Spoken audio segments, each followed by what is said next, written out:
एक array create की of the size जो कि यूजर देगा, और उसके बाद हमने देखा कि हम उसके अंदर इनपुट्स देके उसकी वैल्यूज को कैसे सेट करेंगे। ठीक है, आपको ये चीज़ हमेशा याद रखनी है, आपको ये काम यहाँ पे लाजमी करना है, क्योंकि जब तक आप उसका कंस्ट्रक्टर कॉल नहीं करेंगे उसकी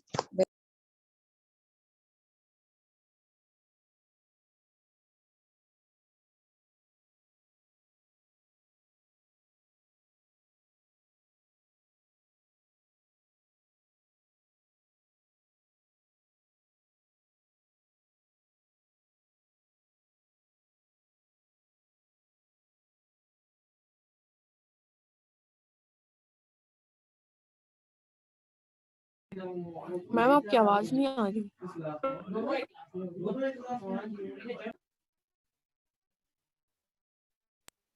हेलो, मैम अब नहीं आ रही। अभी आई है? यस मैम अब आ रही है। ऑलराइट, तो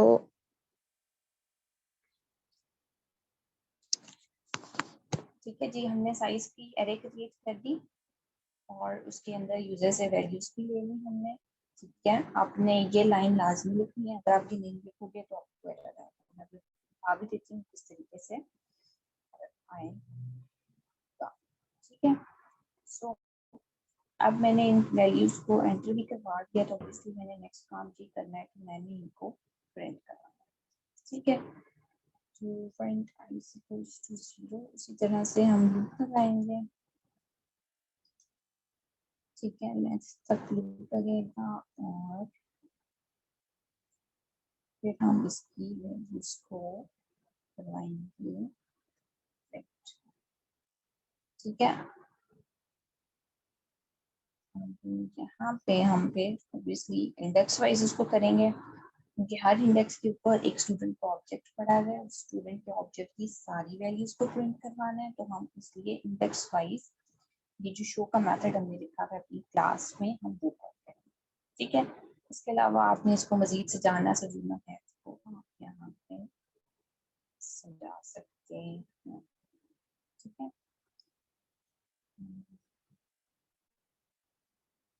ठीक हो गया, तो ये हमने काम कर लिया यहाँ तक। अब लेट्स वन दिस और सी के क्या होता है हमारे साथ।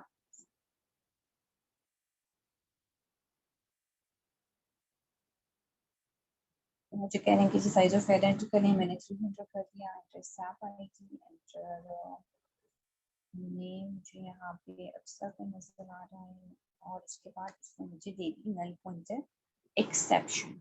क्यों दे दी? इसीलिए दे दी क्योंकि मैंने यहाँ पे ऑब्जेक्ट को इनिशियलाइज नहीं किया हुआ था। ठीक है, अब अगर मैं इसको दोबारा रन करूँ, साइज 1 2 3 4, ठीक है, अब उसने मुझे एरर नहीं दिया। ठीक है, नेक्स्ट हम Ayesha, and the third one is let's use, ठीक है, ये अब उसने मुझे तीनों की वैल्यूज मैंने एंटर भी की और उसने मुझे यहाँ पे प्रिंट भी करके दे दी। नजर आ रहा है? श्योर है ना? Yes ma'am. Yes ma'am. ठीक है, तो यहाँ तक हमने सिंपल एरे क्रिएट करनी सीख ली, ऑब्जेक्ट एरे, उसके अंदर इनपुट लेनी भी सीख ली, और उसके बाद हमने उसको प्रिंट कराना भी सीख लिया। ठीक है, यहाँ तक किसी को कोई चीज अगर समझ में नहीं आई तो यू कैन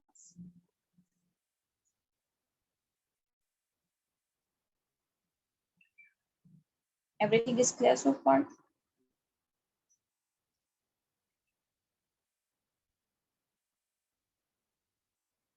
जी,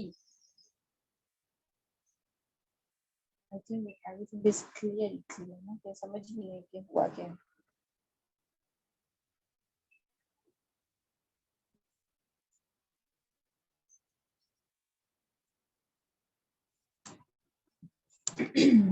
कोई जवाब दे दें हाँ ना में।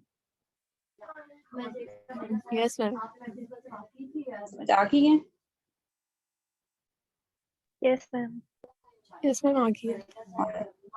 ठीक है, अब हमने जो पहले एक और काम आज करना था, वो पहले हम ये जो शो का मेथड है इसको हमने कन्वर्ट करना है टू एन अदर मेथड जो कि है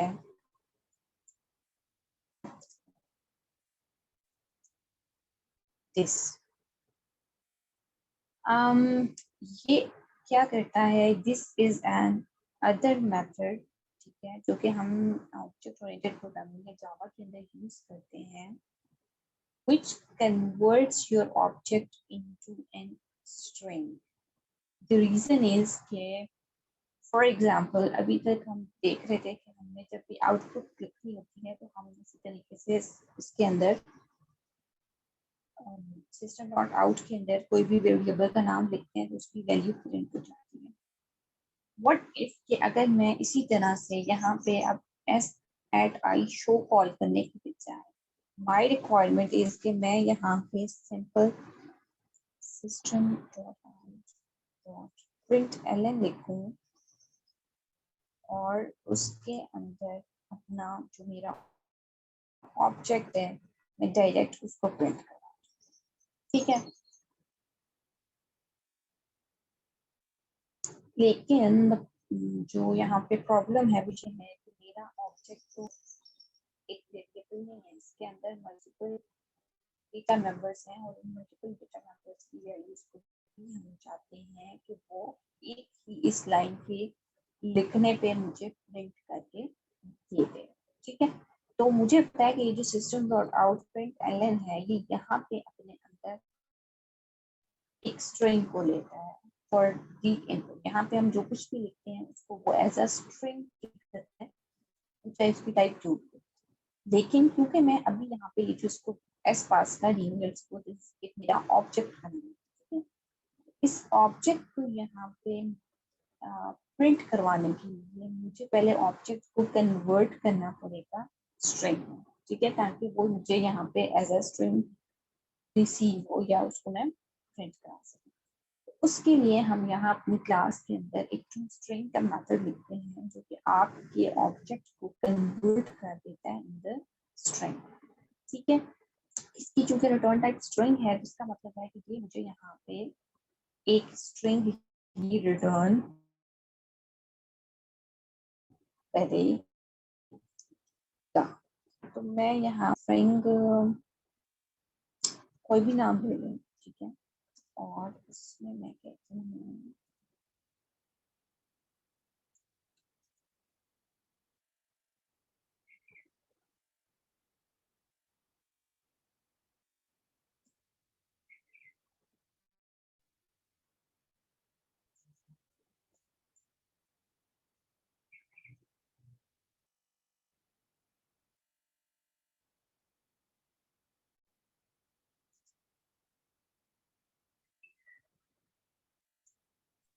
मैम आपकी आवाज नहीं आ रही। ठीक है। यहाँ पे मैंने क्या किया कि मैंने अपने ऑब्जेक्ट को एक स्ट्रिंग में कन्वर्ट करना था, तो मैंने एक मेथड लिखा स्ट्रिंग का, ठीक है। इसकी रिटर्न टाइप स्ट्रिंग थी, इसका मतलब है कि ये मुझे एक स्ट्रिंग रिटर्न कर। मैंने यहाँ पे इसके अंदर एक स्ट्रिंग ही का वेरिएबल लिया, ठीक है, और उसके अंदर जिस तरीके से मैं अपने जो डेटा मेंबर्स थे प्रिंट कराना था वो मैंने यहाँ पे अपेंड इस तरह से करके पूरा एक स्ट्रिंग बना लिया और फिर उस स्ट्रिंग को मैंने यहाँ से रिटर्न करवा, ठीक है। अब अगर मैंने इसको यूज करना है इन माय मेन क्लास तो कैसे यूज करूँगी, ठीक है। अच्छा, अब ये जो एस था ये तो मेरी एरे का नाम था, ठीक है।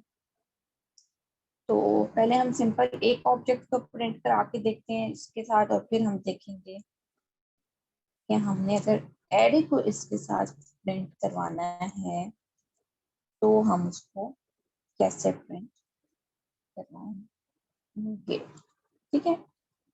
तो मैं यहाँ पे फॉर इजीनेस डायरेक्ट वैल्यूज खुद ही दे देती हूँ और उसके बाद मैं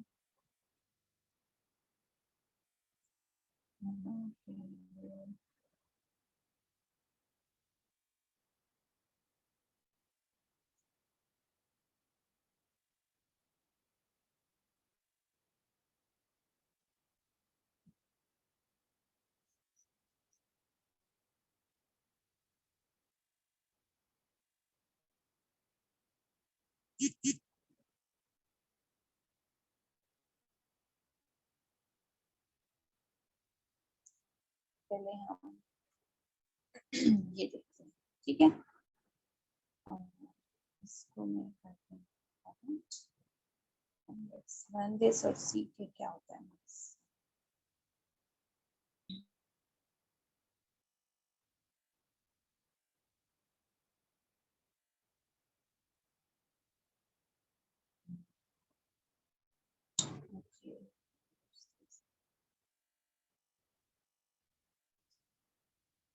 एक तो यहाँ पे S1 आएगा और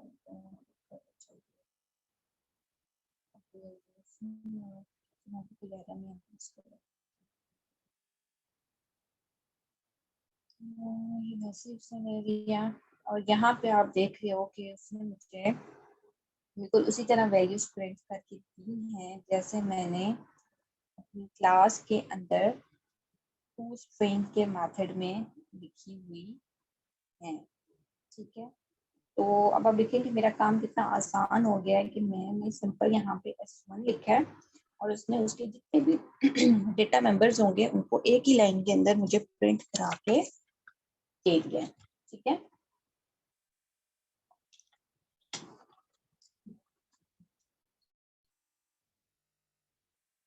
आप इसको यहाँ पे इस क्लास के अंदर चाहे तो किसी भी तरह से अरेंज कर सकते हैं, जिस तरीके से आप अपनी ऑब्जेक्ट की आउटपुट चाहते हैं, you can do whatever you want, ठीक है। सो यहाँ पे आपने इसको प्रिंट कर दिया मैंने। और अब फॉर एग्जांपल मैंने जो दूसरा काम करना था, मैंने एरे को भी प्रिंट कराना था यूजिंग दी सेम, ठीक है। अब आप देखो कि इसी तरह से मैंने एरे क्रिएट की, उसकी इनपुट ली और प्रिंट में मैंने जस्ट यहाँ पे क्या लिखा है एसेट आई, ठीक है। हर इंडेक्स को उसने प्रिंट करा। तो अब हम इसको रन करके देखते हैं कि इससे हमारे पास क्या आउटपुट आती है। सो साइज ऑफ एरे मैंने दे दिया, ठीक है। सेप आईडी उसने पूछी,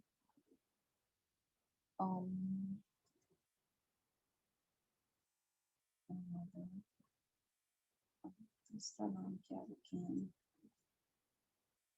सी। कुछ डिफरेंस नजर आया आपको?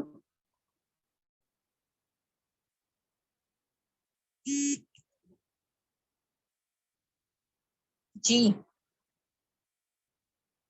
Yes, यहाँ ma'am.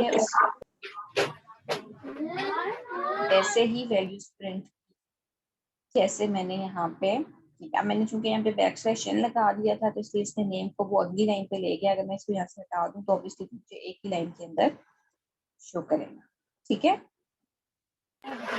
Yes, ma'am. यहाँ तक किसी को कोई इशू तो नहीं है?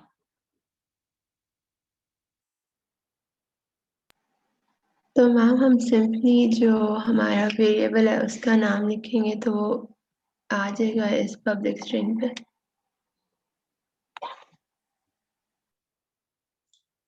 ये मैंने मेथड पूरा लिखा है आपकी क्लास के अंदर, ठीक है। टूस्ट्रिंग का मेथड लिखा है हमने अपनी क्लास में जो कि मेरे ऑब्जेक्ट को कन्वर्ट कर देगा इनटू स्ट्रिंग।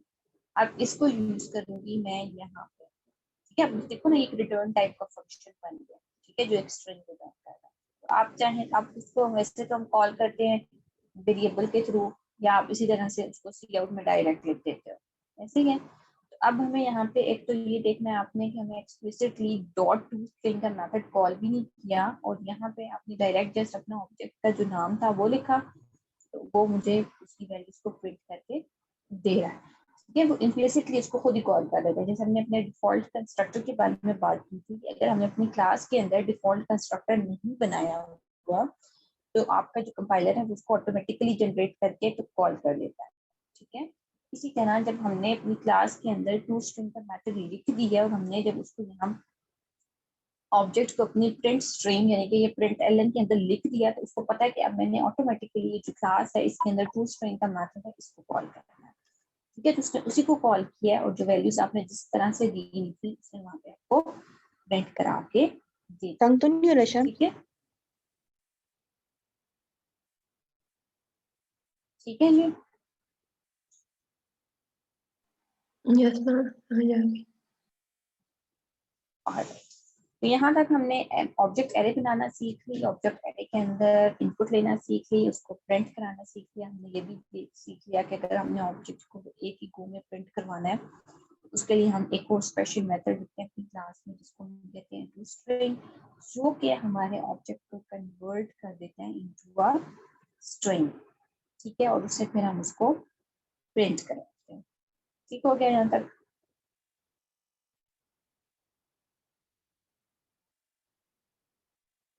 जी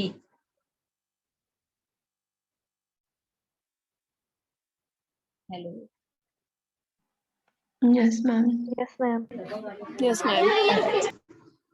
अब जो सेकंड काम हमने एक और चीज देखनी है वो ये है कि हमने अगर अपनी एक क्लास को दूसरी क्लास के अंदर एज एन ऑब्जेक्ट यूज करना है या ऑब्जेक्ट एरे यूज करना है, ठीक है, वो हम कैसे करेंगे?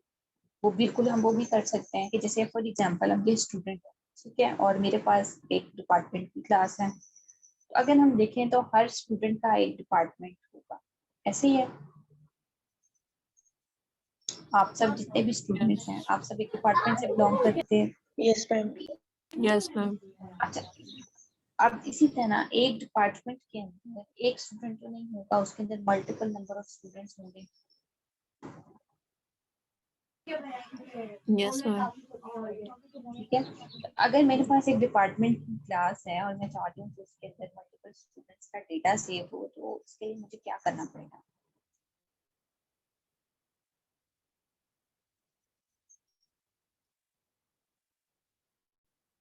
हम्म,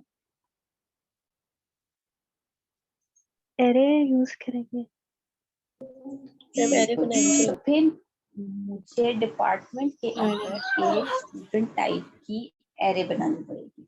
ठीक है, अब वो कैसे एरे बनेगी?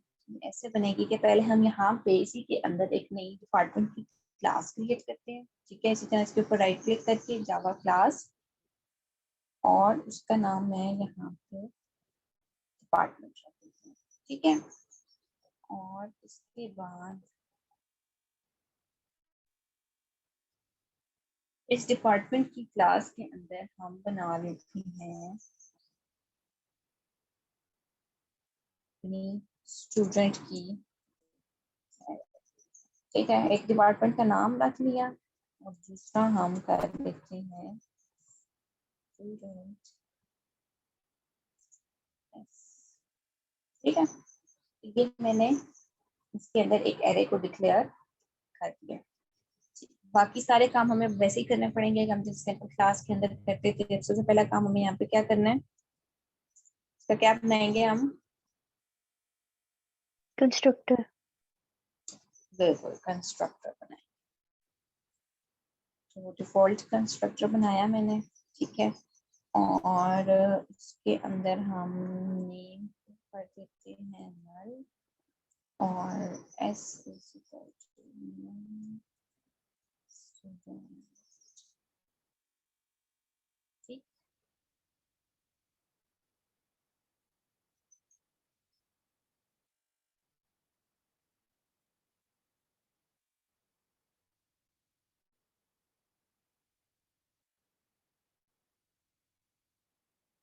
अच्छा इसको यहाँ पे हम नहीं करते, हम ये काम कर देते हैं। क्योंकि मैंने इस एरे का साइज भी तो डिक्लेयर करना है। ठीक है, तो मैं ये करती हूँ सबको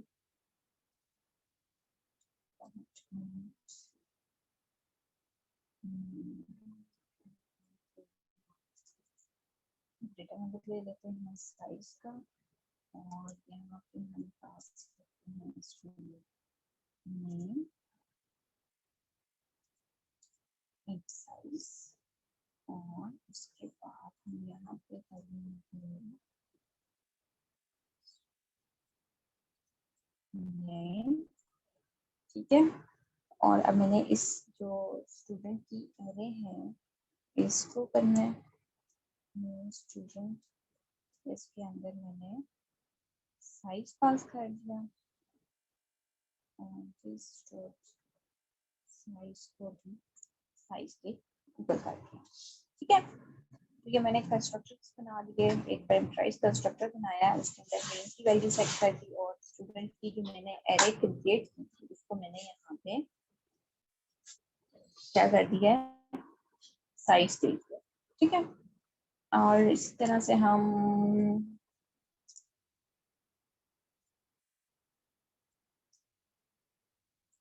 सेटर्स वगैरह बना लेंगे।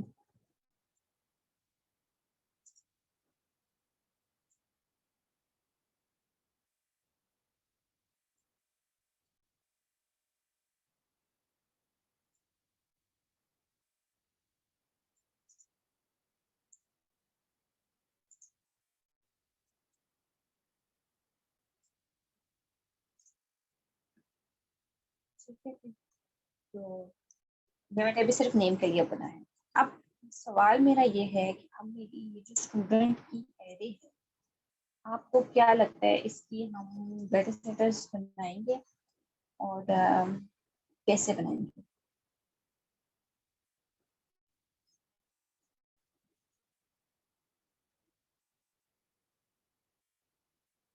जी जनाब। मैम क्वेश्चन रिपीट कर। मैंने कहा कि ये जो हमारी स्टूडेंट की एरे है, इसको हम यहाँ पे अब कैसे इसके अंदर वैल्यूज लेंगे और क्या करेंगे?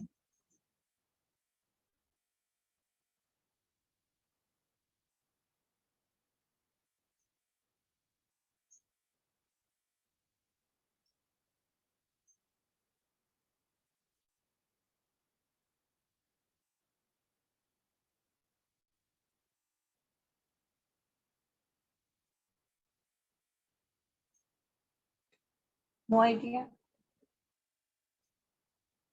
No ma'am. ओके, अच्छा इसको हम मतलब ऑब्वियसली ये हर काम करने के मल्टीपल वेज हैं। ठीक है, पहला काम ये हो सकता है कि यहीं पे एक मेथड लिखें और उसके अंदर हम लूप लगा के यूजर से इसकी वैल्यू जनरेट करें। ठीक है, दूसरा तरीका ये हो सकता है कि हम एक मेथड लिखें, उसके अंदर हम एक स्टूडेंट ऑब्जेक्ट पास करें, वो ऑब्जेक्ट जाके अपनी एरे के अंदर सेव हो। ठीक है, और तीसरा ये है कि हम पूरी की पूरी एरे ही एज एन पैरामीटर एक फंक्शन में पास करें और वो अपनी इस एरे के साथ सेव हो जाए।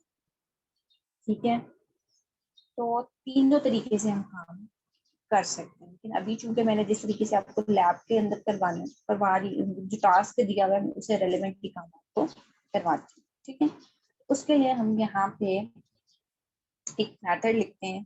ठीक है, और उसका नाम मैं रखती हूँ एड स्टूडेंट का, और उसके अंदर मैंने स्टूडेंट टाइप का ऑब्जेक्ट पास कर दिया। ठीक है, और ये अब स्टूडेंट टाइप का ऑब्जेक्ट क्या करेगा, ये जाके आपकी जो एरे है उसके अंदर एक स्टूडेंट को ऐड करेगा। ठीक है, अब उसके लिए ऑब्वियसली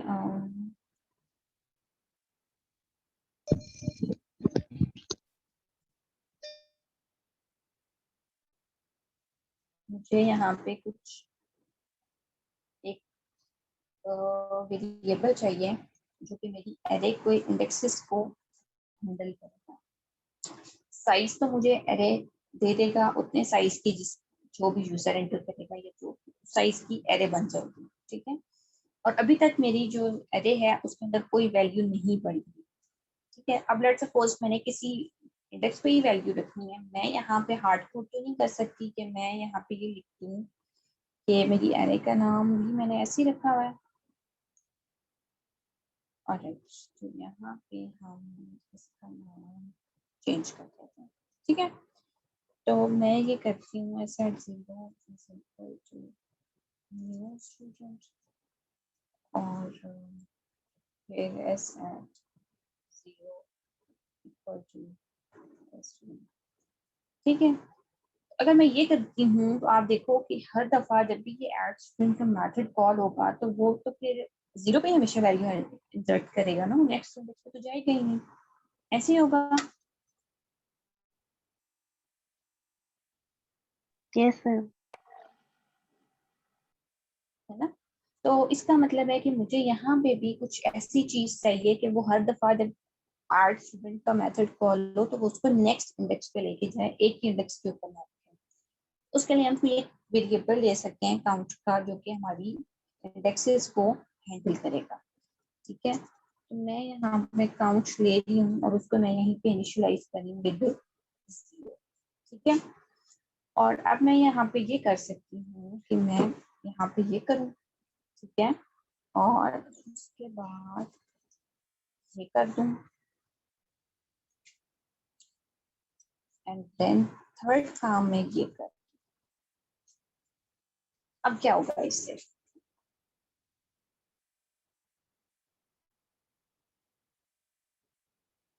इससे ये होगा कि हर दफा जब मेरा ऐड स्टूडेंट का मेथड कॉल होगा तो जो भी मेरी काउंट की वैल्यू उस टाइम पे होगी उस पे पहले तो इनिशियलाइज हो जाएगा ऑब्जेक्ट। ठीक है, डिफॉल्ट कंस्ट्रक्टर। उसके बाद उस काउंट उसी के ऊपर मैंने नया ऑब्जेक्ट प्लेस कर दिया और फिर इसको इंक्रीमेंट कर दिया। लेट्स सपोज कि मैं फर्स्ट टाइम जब ऐड स्टूडेंट का मेथड कॉल करूंगी तो काउंट की वैल्यू क्या है, 0। तो पहले वो 0 इंडेक्स के ऊपर नया स्टूडेंट प्लेस करेगा और उसके बाद उसकी इंक्रीमेंट हो जाएगी। तो इंक्रीमेंट होगा तो काउंट के अंदर क्या आ जाएगा, 1। तो नेक्स्ट टाइम जब ये ऐड स्टूडेंट का कॉल होगा तो फिर काउंट 1 होगा, फिर 1 इंडेक्स पे वैल्यू सेव होगी, फिर इंक्रीमेंट हो जाएगा तो वो 2 पे चला जाएगा, फिर 3, फिर 4। तो कहाँ तक जाएगा, कहाँ तक काउंट को जाना चाहिए,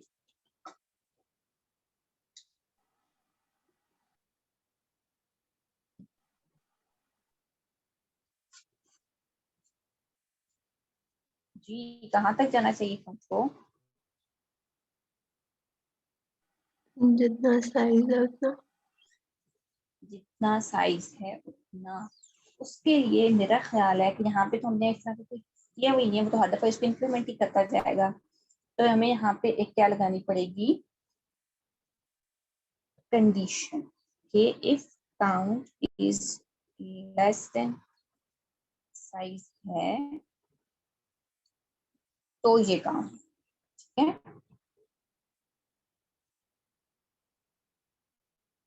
ये जब तक काउंट जो है वो लेस देन है साइज से तब तक ये काम होगा नहीं, हो वो साइज से ग्रेटर हो जाएगा तो आप उसको बेशक यहाँ पे सिस्टम डॉट आउट में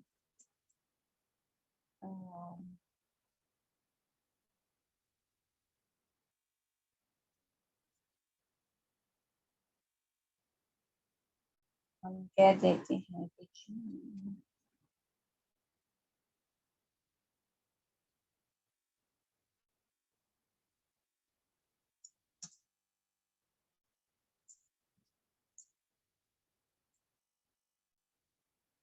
ठीक है। यहाँ पे अब मैंने क्या किया, मैंने एक एरे के अंदर एक क्लास के अंदर एक और एरे क्रिएट की। ठीक है, अब मैं क्या कर रही थी, मैं उस एरे की वैल्यूज को सेट करने के लिए मैंने यहाँ पे एक मेथड लिखा। ठीक है, जो कि अपने अंदर एक ऑब्जेक्ट उसी टाइप का ले रहा है जिस टाइप की एरे है ताकि उसके अंदर मैं उसको प्लेस कर सकूँ। अब चूंकि मेरी एरे थी तो मुझे उसको हैंडल करने के लिए एक वेरिएबल चाहिए था, वो वेरिएबल मैंने काउंट ले लिया। काउंट क्या करेगा, सिर्फ और सिर्फ इंडेक्सेस का ध्यान रखेगा कि मैंने किस इंडेक्स पे जाके नई वैल्यू इंसर्ट करनी है। ठीक है, और इसका ध्यान रखने का मतलब ये है कि हमें ये भी ध्यान रखना है कि इसकी वैल्यू साइज से बड़ी तो ना हो जाए, क्यों, क्योंकि हमारे एरे का जो साइज होता है हमेशा फिक्स रहता है। ठीक है, इसके लिए हमने यहाँ पे फिर कंडीशन लगा दी कि जब तक काउंट की वैल्यू साइज से लेस है तब तक आप ये काम कर सकते हैं, वरना आप ये काम नहीं कर सकते। ठीक है जी, यहाँ तक किसी को कोई मसला परेशानी तो नहीं। No, ma'am. मैम सबको जी, मैम हम लोग इफ में फॉर भी तो लगा इसमें नहीं लगाएंगे इफ कंडीशन में फॉर लूप। एक सेकंड, आपकी आवाज बहुत कम आ रही है, दोबारा बोलिए। मैम मैं कह रही हूँ इसमें मैम इफ में फॉर लूप नहीं लगाएंगे, इफ कंडीशन में फॉर लूप। अच्छा, फॉर लूप हम ओके, मैंने अभी पहले जैसे आपको बताया दोनों तरीके से काम हो सकता है। एक हम लूप लगा के यहीं पे सारी वैल्यूज यूजर से ले लें, ठीक है। मैं वो काम यहाँ करना नहीं चाह रही, मैं वो काम जो इनपुट्स वाला है वो मेन के अंदर करना चाह रही हूँ। मैं अपने फंक्शंस को रीड कर रही हूँ और रीड इस तरह से करने की मैंने यहाँ पे सिंपल एक ऐड स्टूडेंट का मेथड लिखा है जो एट अ टाइम एक स्टूडेंट को ऐड कर रहा है इन द एरे, ठीक है। तो चूंकि एक स्टूडेंट को ऐड कर रहा है तो इसलिए मैं यहाँ पे लूप वाला काम नहीं कर, ठीक है।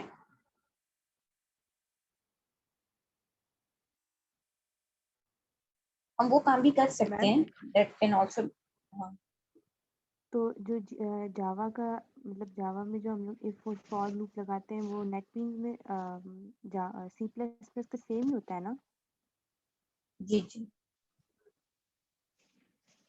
वो तो भी आपने देखा भी है ना, हमने ये मेन में लगाया है ना, आप देख के आए हैं, ये देखें सेम है उसका।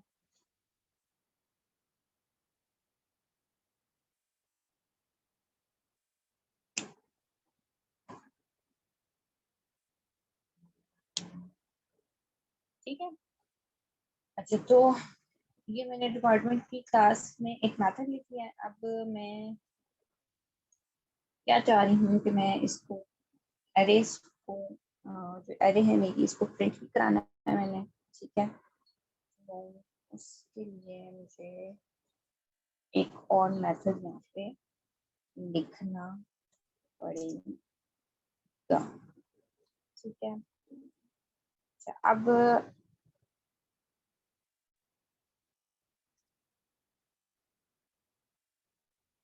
हम चलें इसमें सिंपल ही लिखते हैं।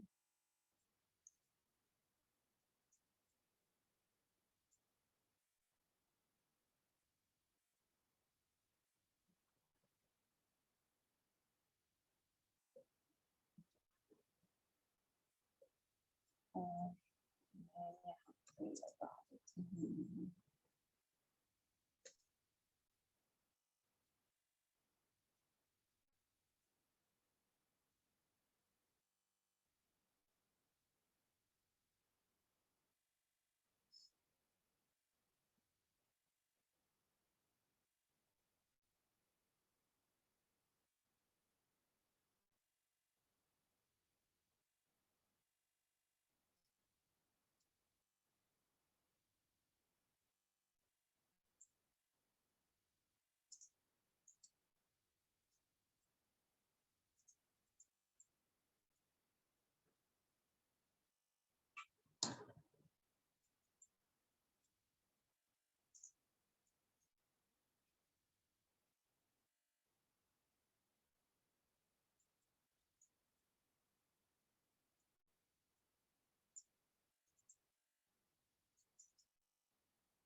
अच्छा, आप चाहें तो हम ये भी कर सकते हैं कि हम यहीं पे ये ऊपर वाला मेथड कॉल कर लें, ठीक है।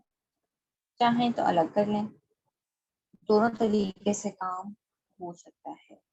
मैंने यहाँ पे एक अलग मेथड लिखा है गेट स्टूडेंट का, ठीक है, जो कि आपकी अब एरे की वैल्यूज को सिंपली प्रिंट करा रहा है, ठीक है। और अब आप देखो कि मैंने यहाँ पे सिंपल एसेट आई ही लिखा है, क्यों? क्योंकि मैंने स्टूडेंट की क्लास के अंदर ऑलरेडी टू स्ट्रिंग का मेथड लिखा हुआ है, ठीक है।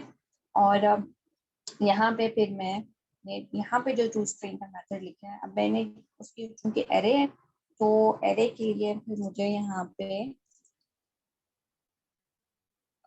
लूप लगाना पड़ता है, इसलिए मैंने उसको अलग लिख किया, ठीक है। आप चाहो तो उसको यहाँ पे हम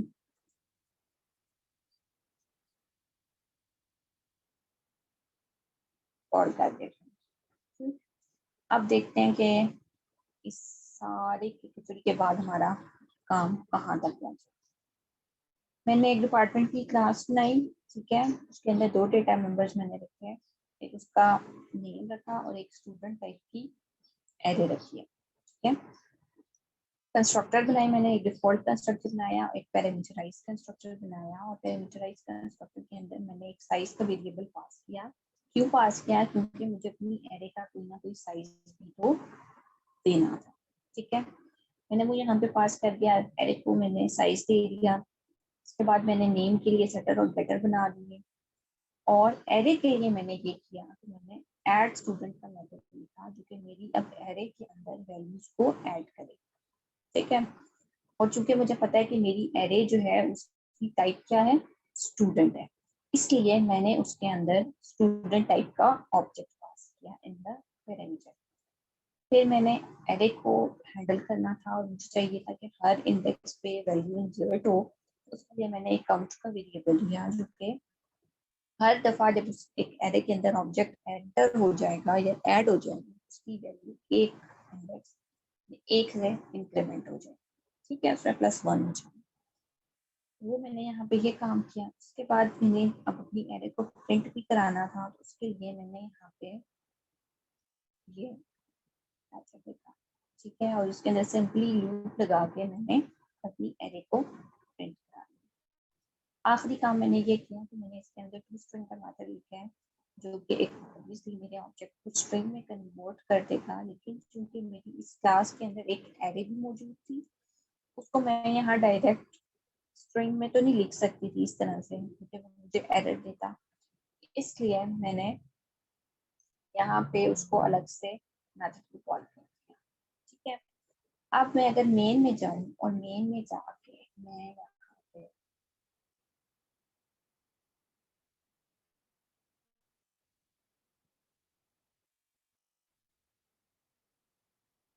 डिपार्टमेंट को ऑब्जेक्ट बनाती हूँ पहले। ठीक है, डिपार्टमेंट, और मुझे पता है कि मेरे पास एक पैरामीटराइज्ड कंस्ट्रक्टर है। ठीक है, जिसके अंदर एक नेम जा रहा है और एक इंट साइज जा रहा है। ठीक है, ये मैंने वो वाला कंस्ट्रक्टर यहाँ पे कॉल किया है और इसमें उसका मैंने डिपार्टमेंट का नेम पास कर दिया है और साइज ऑफ एरे पास कर दी है। ठीक है, और अब ये मेरी यहाँ पे अभी तक सिर्फ ये हुआ है कि साइज ऑफ एरे सेट हो गया। उसके बाद मैंने यहाँ पे एक स्टूडेंट का ऑब्जेक्ट बनाया। ठीक है, अब चूंकि मैंने ये जो अपनी डिपार्टमेंट के अंदर एरे मौजूद है और उसके लिए मैंने एक मेथड अलग से लिखा है ऐड स्टूडेंट का, जो कि मेरी एरे के अंदर वैल्यूज को ऐड कर रहा है, इसको कॉल करना है। ठीक है, तो उसके लिए पहले मैंने एक स्टूडेंट का ऑब्जेक्ट बनाया और उसके बाद डी, और जब मैं आगे डॉट लगाऊंगी, अब आप देखो यहाँ पे मुझे ऐड स्टूडेंट का मेथड दे रहा है। मैंने इसको क्लिक किया और उसके अंदर ये जो S1 मैंने क्लिक किया था इसको मैंने पास कर दिया। ठीक है, इसी तरह मैं एक दो और बना लेती हूँ।